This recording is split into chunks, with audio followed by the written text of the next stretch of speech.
Welcome, everybody. My name is Paul Nix. I'm from the Time Repair Corporation, and I'm here this evening to introduce a few important folks and things, starting with Dr. John B. Dr. Behbahani.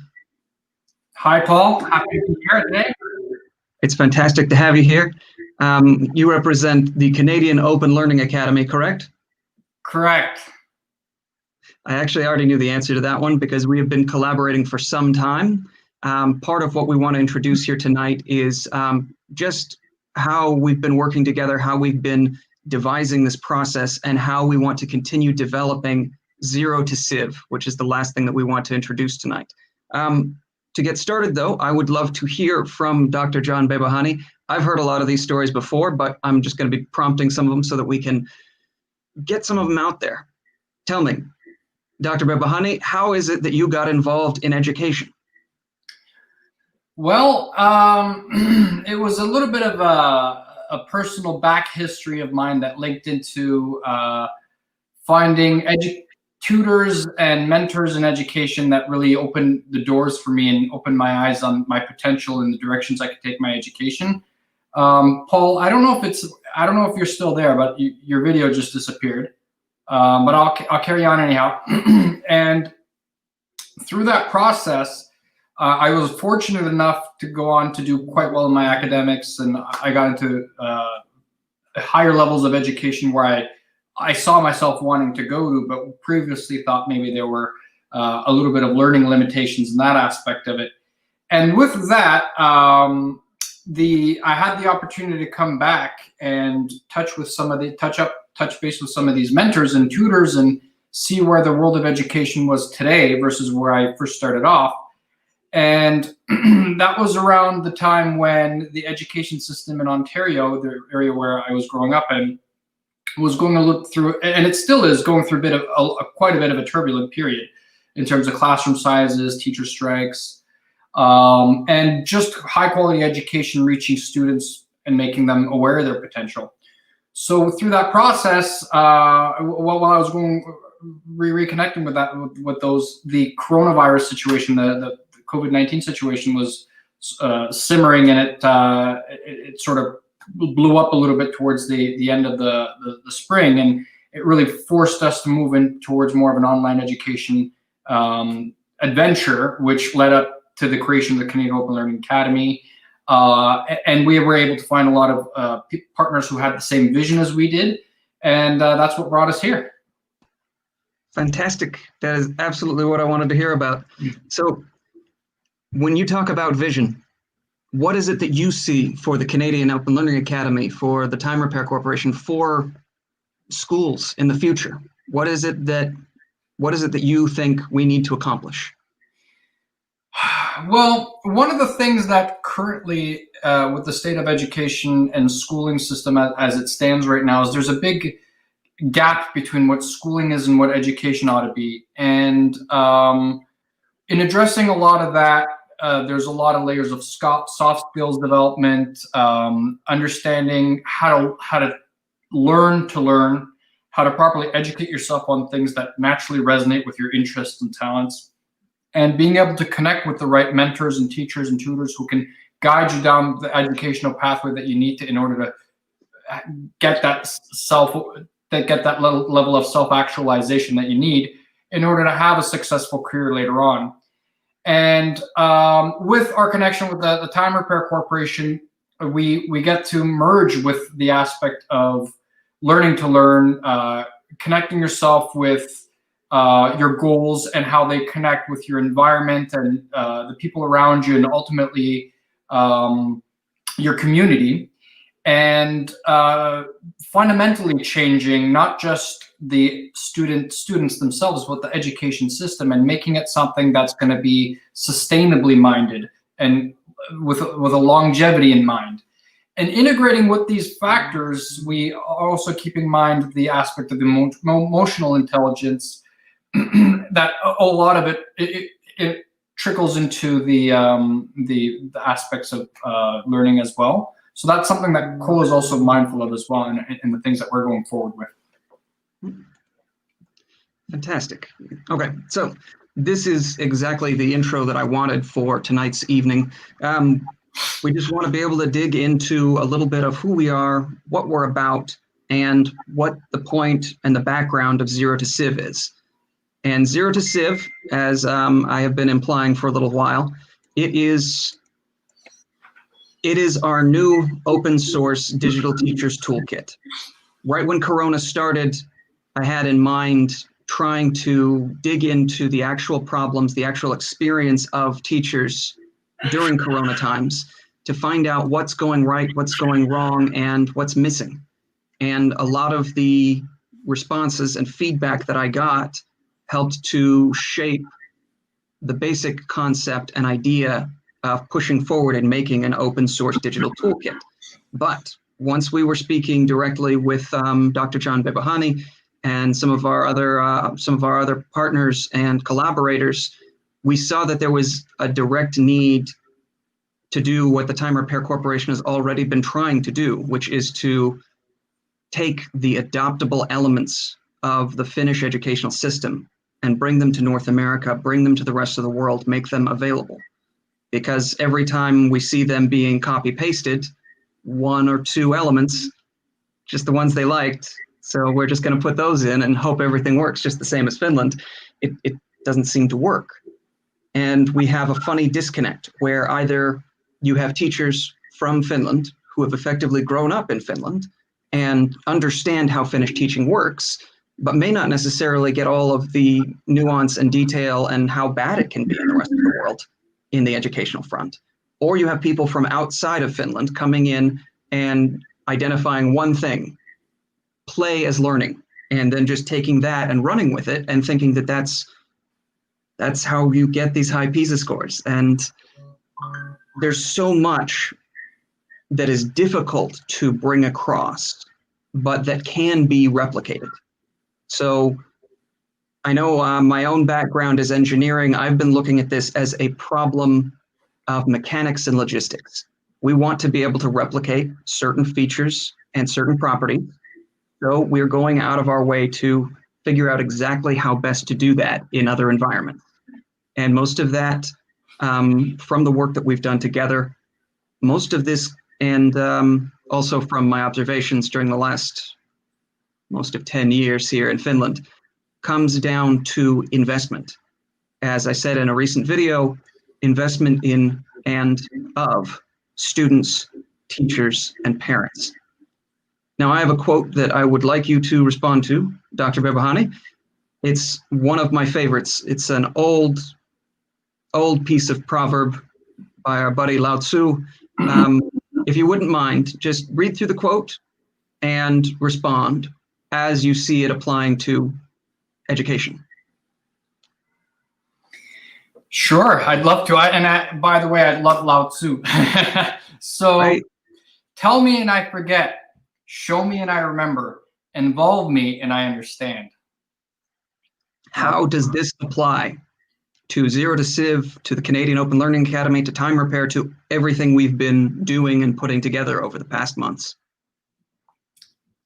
You know, I think this quote really highlights the importance of education versus just schooling, and it's that aspect of really integrating the person individually in the education process. And it goes to show that if you were to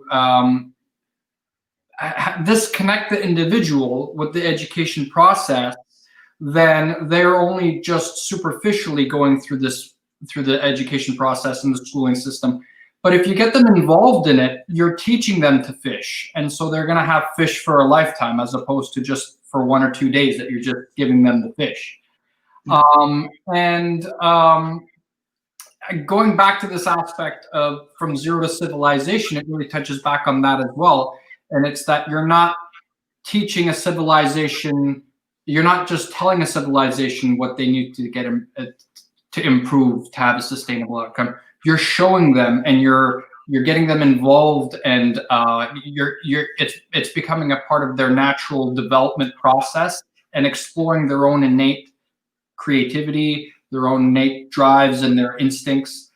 And through that aspect of it, that it connects them with the education that they're getting, and ultimately down the educational and career pathway that's going to make them most happy and make them more functional and better entrepreneurs later on, with a more broad and sustainable mindset and more compassion towards their employees and their peers, which again links back to the whole aspect of the emotional intelligence aspect of it, and how it's all linked to education as well.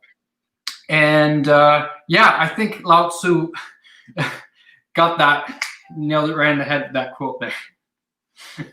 I'm really glad that you mentioned that little parable about the fish, because so many times we forget that you don't just have to choose between giving the person a fish and teaching them how to fish. You can teach them how to fish and give them a fish or two, because they're hungry right now and they're going to pay a lot more attention to how to fish if they've got a full belly. This is the sort of commitment that we can be offering in our communities, that we can be offering to children who are not ours. Because at the end of the day, we're talking about communities, we're talking about civilizations, we're talking about progress. That means that I don't care whose kid that is. I want them to get a decent education, and I want them to be fully empowered to make wonderful changes to the world. We want them to understand how they can get involved directly in sustainability, how they can take those practical steps. And so this is a big part of the active Finnish model, is student-led projects that are direct application and actually address these different problems and issues in a practical sense. So being able to approach multidisciplinary learning and really get people involved directly. If someone can come up with any kind of a project idea, that's wonderful. And we should be able to encourage it and sort of foster that mindset. So this is, again, the core of Zero to Civ. And right now we're at the point where we're going to be doing pilots. And I would absolutely love to hear feedback back. If teachers have got questions out there, feel free to jot them into comments. While we're talking, we would love to be able to continue going over those, answer some of these questions. In the long run, we actually want to see if there are people who want to get involved, who would like to start actually looking over material, seeing how we can actually make that material applicable directly to local environments. So if you're in a school here, there, or anywhere, the only requirement that we have at this point is that the material has been created initially in English, just to ease it being able to go into a larger percentage of the world than if it were created in Finnish, for example. So for those of you out there who have any kind of interest in learning what the Finnish educational system is about, great, touch base with us. That's what we're about. That's what we want you to have. And we're building that right now. John, do you have any specific requirements you'd like to give a shout out for? I think one of the things that really comes out from this program is people unlocking their full potential, and stepping out of the box that typical schooling system puts people in, with the expectation that they're not going to be able to learn beyond a certain amount, or they're not smart enough to grasp a concept. Or one thing I've always said was, I always find it interesting how when you ask children, preschool kids and elementary kids, what they want to become when they grow up, a very common answer you hear is that they say they want to become an astronaut. But by the time they're in grade 12, you ask them if you still want to become an astronaut. That thought's long gone, because that bar is so high. They don't think they can grasp physics or the chemistry or any of the aspects that you need into the hard engineering aspects to go anywhere near that. But reality of it is, if you can't get it, it's not the failure of you, it's the education, it's the schooling system that's not making it understandable to you. Anybody can learn this stuff. It's just finding the right teacher, finding the correct avenue to make yourself understand anything. And the message that I have for people as a criteria for this is, if you have an aspiration and you think it's outside of your reach, you're a good candidate for this. Especially if you're somebody who's passionate about the future and living in a sensible way that makes sure that future generations can also benefit from your creative skills and things that you're going to develop, that is going to leave a lasting impression for future generations and make the world a better place in the future. I think this is a good opportunity for those kind of people, as it is for everybody, but specifically I think it's for waking up people to their potential. And if you think there's no other ways for you to get good education, it's for those kind of people who have given up on that, or people who are looking to explore a different way to grasp something new, or somebody who's sort of a entrepreneurial mindset in the future, and they want to maybe start their own sort of something that they're very passionate about. This can help them get the tools that they need from an early stage to be able to find what naturally inspires them, what naturally drives them, to be able to imprint that in the next generation of people that they're going to be involved with too, so that they themselves become people who can empower other people who they're going to be working with as employers or entrepreneurs later on. But with that said, I don't think anybody is a bad candidate for this, to be honest with you. I think this is something that we've been developing with everybody in mind. And at the end of the day, it's about keeping in mind that future generations, passing the buck to the future generations and paying it forward in a sense, and being mindful of that with the education process, and not just passing a standardized test and then forgetting about your education after you've graduated. More along the lines of investing in yourself and becoming somebody who later on is going to go back and help the next generation. That's what I meant. Exactly. That is absolutely the heart and soul of what we're doing. Making this as universal as possible, and understanding that in many ways, this is absolutely the sort of system that I would have wanted in place for myself, for some of my classmates, for people who I saw really struggling when they were younger. People who either just couldn't find the right motivation, or maybe learned a little bit differently, because there is a vast, vast spectrum of different ways to learn. And most of it isn't tied to sitting in a chair for 8 hours at a time and just staring at a wall. I mean, I can do that too, but it doesn't mean that I'm getting anything out of it. It's something where we want people to be able to get up if that helps them, get their hands dirty if that helps them, sing and dance if that helps them, and have a slight distance from people getting up and dancing and singing if that helps them. Great, we put this together in a way that brings together student strengths and really sparks a long-term motivation in them. This is the change that we want to see making. And this is, in my opinion, as an engineer, the method that we will use, the lever that we are constructing here, as Archimedes would have put it, that will allow us to move the world. All we need is to finish building this lever and to have a firm place to stand, and there's nothing to stop us. And because of the model that we're going with, this is something that is not waiting for investors. This is something that is absolutely going out of its way to be open source from day one, so that it can be developed properly and so that it can address the needs of different populations. So if you're one of those populations, if you've got needs connected to education, and who doesn't, if you've got needs connected to the UN Sustainability Development Goals, for example, great.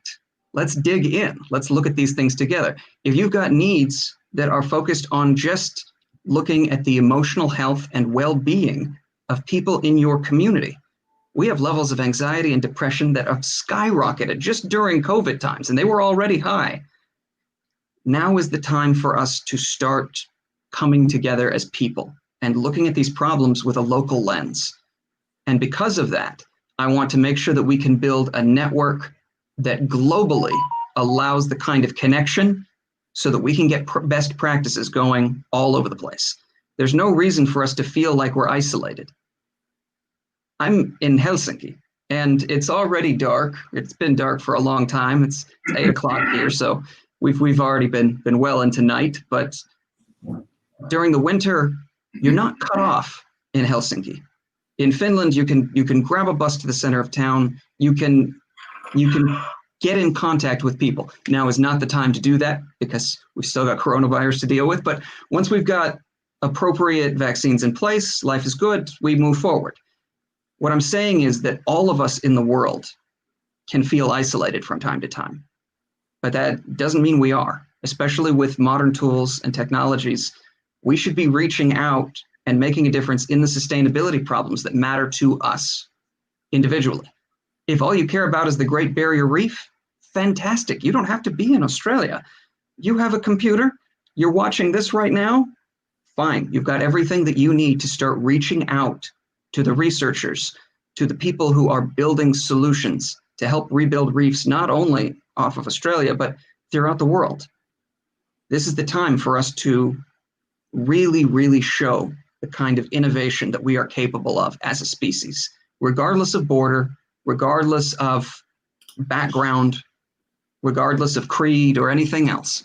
And so I want to encourage everyone who has been watching this, again, contact us, reach out, Facebook, LinkedIn. Dr. John and I will be coming back to answer questions and give you guys updates about what we're doing with Zero to Civ, ideally on a fairly regular basis, and just to have a conversation. And if any of you want to get involved in that conversation, absolutely let us know. We can invite you in through StreamYard. We would love to hear from actual educators, because again, this makes a difference. And it makes enough of a difference that as a CEO, one thing that I am attempting to do here during some of the little bit of spare time that I've got is I am attempting to find myself more time as a substitute teacher, actually going into classrooms and putting effectively my money where my mouth is. Time is the most important resource we have. And if we can't be spending that to absolutely do the most to solve these problems and to make sure that we solve them properly, then we're not doing what we're supposed to be doing. So please reach out, let us know what you would need for your community. It doesn't have to be anything sensical. It can be something abstract, but reach out and let's talk about it. Dr. John, I've been calling you doctor a lot. I apologize that might come off a little too formal. Whatever. Maybe tell the audience what you're a doctor of as well, just so that. Sure, my doctorate is in cellular and molecular medicine. Right, so he's not, just someone who I, lay on a couch and tell all of my problems to, or go to for, acid reflux or anything. He's like myself. This is actually something that I think gave us a lot of synergy early on between John and myself. We immediately were able to identify that we had very similar paths in life and very similar priorities. We went into the fields that were exciting and interesting and mattered to us. And then we looked back and we saw everybody who hadn't made it and everybody who in the new generation was looking at, big problems that we had identified when we were kids, many of them. These aren't new problems, a lot of them. And they seem mostly to stem from the idea of making a school like a factory to produce people to do one task, which is mostly show up on time and do busy work. We don't need that anymore. We haven't needed that for a generation. What we need are creators. We need people who are very independently minded.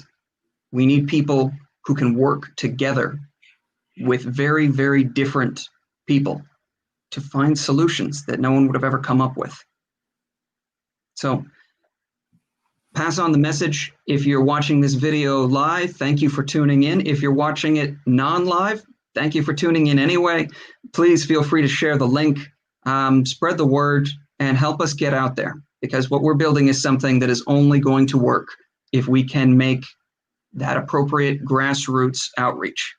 So I want to thank you all for being here. John, thank you again for coming. It is fantastic to talk to you as always. Thank you. An absolute pleasure. Like, Was there anything else you wanted to touch base on before we hop out of here? I think you covered all the bases, and I think this is a great opportunity to change the future and make an impact. And anybody who's passionate about this, get involved. Find how you can make an improvement in your community. Find where the problems are, and we come together and find solutions. Yeah. And if you need help with any of that, let us know, because a lot of the modules that we have been creating are specifically focused on community outreach, bringing students into a lead position and building something together. I want to thank as well, Romanian Mathematical Magazine here has made some comments, and it's very great to have the support. Thank you very much, and we'll see you all next time. Ciao. Bye.